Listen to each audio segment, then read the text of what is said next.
ಸನಾತನ ಧರ್ಮದ ಪ್ರಕಾರ ಹಿಂದೂಗಳಿಗೆ ಯುಗಾದಿ ಅನ್ನೋದೇ ಹೊಸ ವರ್ಷ. ಹಾಗೆ ಮಕರ ರಾಶಿಯವರ ಫಲಾನುಫಲ ಹೇಗಿದೆ ಅಂತ ತಿಳ್ಕೊಳ್ಳೋಣ ಬನ್ನಿ. ಹಿಂದೆ ಧನು ರಾಶಿಯವರ ಫಲಾನುಫಲನ ತಿಳಿಸ್ಕೊಟ್ರಿ, ಹಾಗೆ ಮಕರ ರಾಶಿಯವರ ಫಲಾನುಫಲ ಹೇಗಿದೆ ಅಂತ ತಿಳಿಸ್ಕೊಡಿ. ಜೊತೆಗೆ ಮಕರ ರಾಶಿಯವರಿಗೆ ಯುಗಾದಿಯ ಸಂವತ್ಸರದ ಫಲಗಳು ಶುಭಗಳನ್ನ ಕೊಡ್ತಾ ನೋಡ್ತಾ ಹೋಗೋಣ. ನೋಡಿ, ಮಕರ ರಾಶಿಯ ಅಧಿಪತಿಯಾದಂತಹ ಶನಿ ಮೂವ್ಮೆಂಟ್ ಆಗಿದ್ದಾನೆ ನಿಮ್ಮಿಂದ. ಅಂದ್ರೆ ತನ್ನ ಸ್ವಂತ ಮನೆಯಿಂದ ಅವನು ಗುರುವಿನ ಸಾರದಲ್ಲಿ ಗುರುವಿನ ಮನೆಗೆ ಹೋಗಿ ಶನೀಶ್ವರ ಕೂತಿದ್ದಾರೆ. ನೋಡಿ, ಯಾವಾಗ್ಲೂ ನಾವು ನಮ್ಮ ಮನೆಯಿಂದ ಮತ್ತೊಂದು ಮನೆಗೆ ಸಂಚಾರ ಮಾಡ್ಬೇಕಾದ್ರೆ, ಈಗ ಎಕ್ಸಾಂಪಲ್ ಹೇಳ್ತೀನಿ ನಾನು. ಈಗ ನೀವು ಒಂದು ಮನೆ ತುಂಬಾ ಊರುಗಳನ್ನ ನೋಡ್ಕೊಂಡ್ ಬಂದಿರ್ತೀವಿ, ತಿರ್ಗಾಡ್ಕೊಂಡ್ ಬಂದಿರ್ತೀವಿ. ಸೊ ಆಗೇನಾಗುತ್ತೆ, ನಿಮ್ ಸ್ವಂತ ಮನೆಗೆ ಬಂದ ತಕ್ಷಣ ನಿಮ್ಗೆ ಎಷ್ಟು ಖುಷಿ ಆಗುತ್ತಲ್ಲ, ಅಪ್ಪ ಬಂದೆ ರಿಲ್ಯಾಕ್ಸೇಷನ್ ಆಯ್ತು ನನಗೆ ಅಂತಿಲ್ಲ. ಅದೇ ತರ ನಮ್ಮ ಮನೆಯಿಂದ ನಾವು ಹೊರಗಡೆ ಪ್ರಯಾಣಕ್ಕೆ ಅಂತ ಹೊರಟಿದೀವಿ. ಎಲ್ಲೋ ಒಂದು ಕಡೆ ನಿರಂತರವಾದ ಒಂದು ಚಲನೆ, ಓಡಾಟ, ಒಂದು ಕಡೆ ಮನಸ್ಸಿನ ಸ್ಥಿತಿ ನಿಲ್ತಾ ಇಲ್ಲ. ಯಾಕೆಂದ್ರೆ ರಾಹು ಟ್ರಾನ್ಸಾಕ್ಷನ್ ಆಗಿ 3ನೇ ಮನೆಯಿಂದ ನಿಮ್ಗೆ 2ನೇ ಮನೆಗೆ ಬರ್ತಾ ಇದ್ದಾನೆ.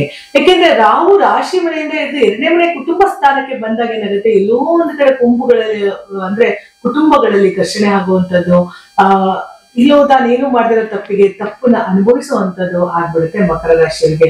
ಯಾಕಂದ್ರೆ 2ನೇ ಮನೆ ರಾಹು ಯಾವತ್ತೂ ನೋಡ್ಕೊಳ್ಳಿ, ರಾಶಿಯಿಂದ 2ನೇ ಮನೆ ರಾಹು ಬಂದಾಗ ಕುಟುಂಬವನ್ನ ದೂರ ಮಾಡ್ತಾನೆ, ಭಯಗ್ರಸ್ತನಾಗಿ ಮಾಡ್ತಾನೆ. ಇಲ್ಲ ಸಣ್ಣ ಸಣ್ಣ ವಿಚಾರಗಳಿಗೆ ಭಯ ಬೀಳೋವಂಥದ್ದು. ನೀವು ತುಂಬಾ ಧೈರ್ಯವಾಗಿರ್ತೀರ, ಸಣ್ಣ ಸಣ್ಣ ವಿಚಾರಗಳು ನಿಮ್ಮನ್ನ ಡಿಸ್ಟರ್ಬ್ ಮಾಡ್ತಾ ಹೋಗುತ್ತೆ. ಯಾಕೆಂದ್ರೆ 2ನೇ ಮನೆಯ ರಾಹು ಭಯಗ್ರಸ್ತನಾಗಿ ಮಾಡ್ತಾ ಹೋಗುತ್ತೆ. ಅದೇ ರೀತಿ 2ನೇ ಮನೆ ರಾಹು ಇದ್ದಾಗ 8ನೇ ಮನೆಗೆ ಕೇತು ಮನೆಗೆ ಏನಾಗುತ್ತೆ. ಸೊ 8ನೇ ಮನೆ ಅನ್ನೋದು ಯಾವಾಗ್ಲೂ ನಿಗೂಢವಾದ ಒಂದು ಸ್ಥಳ. ಆ ಸಂಬಂಧಪಟ್ಟಂತೆ 8ನೇ ಮನೆ ಕೇತುಂದ ಆರೋಗ್ಯದಲ್ಲಿ ಬಹಳ ಕೇರ್ಫುಲ್ ಆಗಿರ್ಬೇಕು.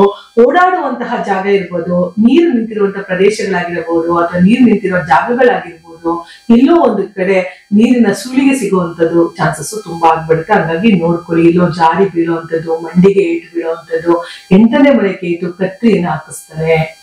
ಅದಕ್ಕೆ ಎಲ್ಲೋ ಒಂದ್ ಕಡೆ ಓಡಾಡ್ಬೇಕಾದ್ರೆ ಅಥವಾ ಹೊರಡ್ಬೇಕಾದ್ರೆ ಎಲ್ಲದಕ್ಕೂ ಆಂಜನೇಯನ ಪ್ರಾರ್ಥನೆ ಮಾಡಿ ಮನೆಯಿಂದ ಹೊರಡಿ, ಅಥವಾ ಒಂದು ಆಂಜನೇಯದ ಒಂದು ನಿಂಬೆಹಣ್ಣನ್ನ ಇಟ್ಬಿಟ್ಟು ಪ್ರಾರ್ಥಿಸ್ಕೊಂಡು ಆ ನಿಂಬೆಹಣ್ಣನ್ನ ನಿಮ್ಮ ಬಳಿ ತೆಗೆದುಕೊಂಡು ಹೋಗ್ತಾ ಹೋಗಿ. ಇದು ಒಂದು 2 ವರ್ಷ ನೀವು ಮಾಡ್ಲೇಬೇಕು ವೀಕ್ಷಕರೇ. ಯಾಕಂದ್ರೆ 2ನೇ ಮನೆ ರಾಹು ನಿಮ್ಮನ್ನ ಕುಟುಂಬವನ್ನ ಡಿಸ್ಟರ್ಬ್ ಮಾಡಿದ್ರೆ, 8ನೇ ಮನೆ ಕೇತು ನಿಮ್ಮನ್ನ ಆರೋಗ್ಯದಲ್ಲಿ ಡಿಸ್ಟರ್ಬ್ ಮಾಡ್ತಾರೆ. ಆದ್ರೆ 3ನೇ ಮನೆ ಶನಿ ಇರೋದ್ರಿಂದ ನೋಡಿ, ಒಂಥರ ಎಷ್ಟೇ ಕಷ್ಟಪಟ್ಟರು ಪ್ರಯತ್ನ ಪಡ್ತೀರಾ, ಸಕ್ಸಸ್ ನ ನೋಡ್ತಾ ಇರ್ತೀರಾ. ಯಾಕೆಂದ್ರೆ 3ನೇ ಮನೆ ಶನಿ ಗುರುವಿನ ಸಾರದಲ್ಲಿ ಇರೋದ್ರಿಂದ ಪ್ರಯತ್ನಕ್ಕೆ ಫಲ ಸಿಗುತ್ತೆ. ಆದ್ರೆ ಎಲ್ಲೋ ಒಂದ್ ಕಡೆ ಗುರುವಿನ ಆಶೀರ್ವಾದ ನಿಮ್ಗಿಲ್ಲ. ಯಾಕೆಂದ್ರೆ ಗುರು ಬಂದು ನಿಮಗೆ ಮಿಥುನ ರಾಶಿಯಲ್ಲಿ ಮೃಗಶಿರಾ ನಕ್ಷತ್ರದಲ್ಲಿ ಕುಳಿತುಕೊಂಡ್ಬಿಡ್ತಾನೆ. ಬುಧನ ಮನೆಗೆ ಬಂದಾಗ ಏನಾಗುತ್ತೆ, 6ನೇ ಮನೆ ಗುರು ಸ್ವಲ್ಪ ಎಲ್ಲೋ ಒಂದ್ ಕಡೆ ಸ್ಟಮಕ್ ಸಂಬಂಧಪಟ್ಟಂತೆ, ಹೊಟ್ಟೆಗೆ ಸಂಬಂಧಪಟ್ಟ ತೊಂದರೆಗಳಾಗುವಂಥದ್ದು, ಎಲ್ಲೋ ಒಂದು ಕಡೆ ಊಟವನ್ನ ಮಾಡಿ ಹೊಟ್ಟೆಗೆ ಕೆಡ್ಸ್ಕೊಳ್ಳುವಂತಹ ಒಂದು ಚಾನ್ಸಸ್ ತುಂಬಾ ಆಗ್ಬಿಡುತ್ತೆ. ಅಂದ್ರೆ ಅನ್ಹೆಲ್ತಿ ಏನಾಗುತ್ತೆ, ಈಗ ಅನ್ಹೆಲ್ತಿ ಅಂತ ಬಂದಾಗ ನಾವ್ ಎಲ್ಲೆಲ್ಲಿ ಹುಷಾರಾಗಿರ್ಬೇಕು ಅದನ್ನ ನೋಡ್ತಾ ಹೋಗಿ.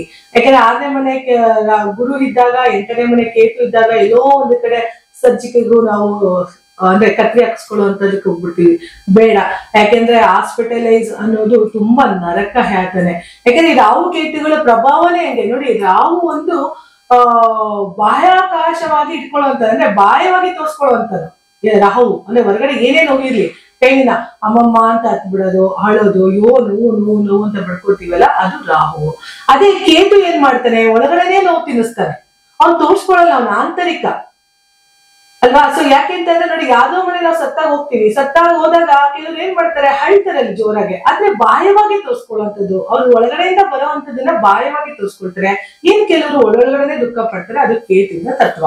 ಸೊ ಹೀಗಾಗಿ ಈ ರಾಹು ಬಾಹ್ಯಕಾರಕನಾಗಿ 2ನೇ ಮನೆಯಲ್ಲಿ ಕೂತಿರೋದ್ರಿಂದ ಎಲ್ಲೋ ಒಂದ್ ಸ್ವಲ್ಪ ಮಾತಾಡಿ ಎಡವಟ್ ಮಾಡ್ಕೊಂಡು ಸಂಬಂಧಗಳನ್ನ ಹಾಳು ಮಾಡ್ಕೊಳ್ಳೋ ಬದಲು ಸ್ವಲ್ಪ ಸೈಲೆಂಟ್ ಆಗಿ ಇಟ್ಕೊಂಡು ಏನನ್ನು ನಾವು ಆಕ್ಷನ್ ಮಾಡಿದ್ರೆ, ಈಗ ಟೈಮ್ ನಮ್ಗೆ ಕೆಟ್ಟಿದೆ ಅಂತ ಅಂದಾಗ ನಾವ್ ಯಾಕೆ ಜೋರಾಗ್ಬೇಕು, ನಮ್ ಟೈಮ್ ಕೆಟ್ಟಿದೆ ಅಂದಾಗ ನಾವ್ ಯಾಕೆ ಇನ್ನೊಂದು ವಿಚಾರಗಳನ್ನ ತಲೆ ಮೇಲೆ ಹಾಕೋಬೇಕು, ಎಲ್ಲೋ ಒಂದ್ ಕಡೆ ದರ್ಶನಗಳಾಗ್ತಿದೆಯಪ್ಪ ಅಂದಾಗ ಮಕರ ರಾಶಿ ಸ್ವಲ್ಪ ಸೈಲೆಂಟ್ ಆಗ್ಬಿಡಿ. ಆರೋಗ್ಯ ಅಂತ ಅಂದಾಗ ನೀವು ಆದಷ್ಟು ಹಳ್ಳಿ ಮರವನ್ನ ಸುತ್ತುವಂಥದ್ದು, ಬೆಳಗ್ಗೆನೆ ಅಥವಾ ಸಂಜೆ ಟೈಮಲ್ಲಿ ಹೋಗಿ ಹಳ್ಳಿ ಮರನ ಕುತ್ಕೊಂಡು ಬರುವಂತದ್ದು, ಆಕ್ಸಿಜನ್ ಫ್ಲೋ ಜಾಸ್ತಿ ಆಗ್ತಾ ಹೋಗುತ್ತೆ. ಗುರುವಿನ ತತ್ವ ಹಳ್ಳಿ ಮರದಲ್ಲಿರೋದ್ರಿಂದ ಹೆಚ್ಚು ಒಂದು ಹಳ್ಳಿ ಮರವನ್ನ ಪ್ರದಕ್ಷಿಣೆ ಮಾಡ್ತಾ ಬನ್ನಿ. ಯಾಕೆಂದ್ರೆ ಗುರುವಿನ ಒಂದು ಆಶೀರ್ವಾದ ಇಲ್ಲದೆ ಯಾವ ಕೆಲಸ ಕಾರ್ಯಗಳು ನಡೆಯುವುದಿಲ್ಲ ಅಂತ ಹೇಳಿದೀನಿ ವೀಕ್ಷಕರೇ. ಹಂಗಾಗಿ ಅಲ್ಲಿ ಮರದ ಕೆಳಗಡೆ ಒಂದು 10 ನಿಮಿಷ ಕುಳಿತು ಅಲ್ಲಿ ಅರಳಿ ಮರದ ಕೆಳಗಡೆ ನಿಮ್ ಕೈಯಲ್ಲಾದಂತ ಒಂದು ಸಕ್ಕರೆಯನ್ನ ತಗೊಂಡೋಗಿ ಒಂದು 300 ಗ್ರಾಂ ಸಕ್ಕರೆನ ಅಲ್ಲಿ ಇಟ್ಟು ಪ್ರಾರ್ಥನೆ ಮಾಡ್ತಾ ಬನ್ನಿ.